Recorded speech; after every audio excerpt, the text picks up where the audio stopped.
صباح الفل على كل حبايبنا، كل عام وحضراتكم بخير. جايب لك النهارده تشكيله حلوه من شمس خدمات الكمبيوتر على الديل الاوبتبليكس ال 7000 والديل الاوبتبليكس ال 7080 والديل الاوبتبليكس ال 3090، وكمان معاهم الاتش بي الاليت ديسك ال 400 اجهزه كور اي 7 جيل عاشر. خليك معايا عشان اقول لك عرض مواصفات وسعر في الجون باذن الله.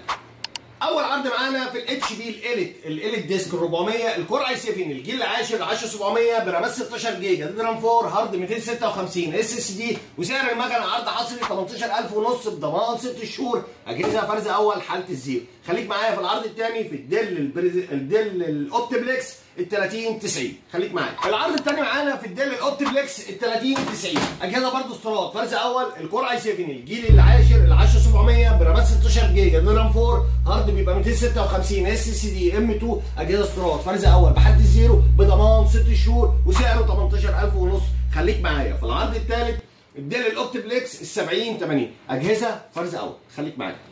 العرض الثالث معانا الديل الاوبتبليكس ال 7080 اجهزه غنيه عن التعريف مش محتاجه كلام كتير، برضه الكور اي 7 الجيل العاشر ال 10700 ال 10700 كور اي 7 جيل عاشر ال 10700 برامات 16 جيجا دي رام 4 هارد 256 اس اس دي ام 2 اجهزه فرز اول حاله الزيرو وسعره 19000 جنيه، برضه الاجهزه استيراد بضمان 6 شهور. خليك معايا بقى في العرض الاخير العملاق الديل ال 7000 اجهزه كسر الزيرو بمعنى كلمه كسر الزيرو. خليك معايا.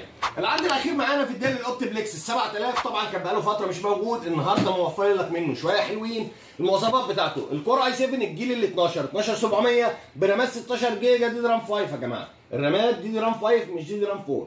كور اي 7 جيل 12700 برامات 16 جيجا دي رام 5 هارد 1 تيرا ان في مي، يعني سرعه في الاداء مفيش بعد كده، هارد 1 تيرا ان في مي اجهزه استيراد فرز اول كسر الزيرو يا جماعه زي ما انتم شايفين، وسعره عرض حصري 28000 ونص لفتره محدوده. الاجهزه كلها فرز اول بحاله الزيرو بضمان 6 شهور. والسلام عليكم ورحمه الله.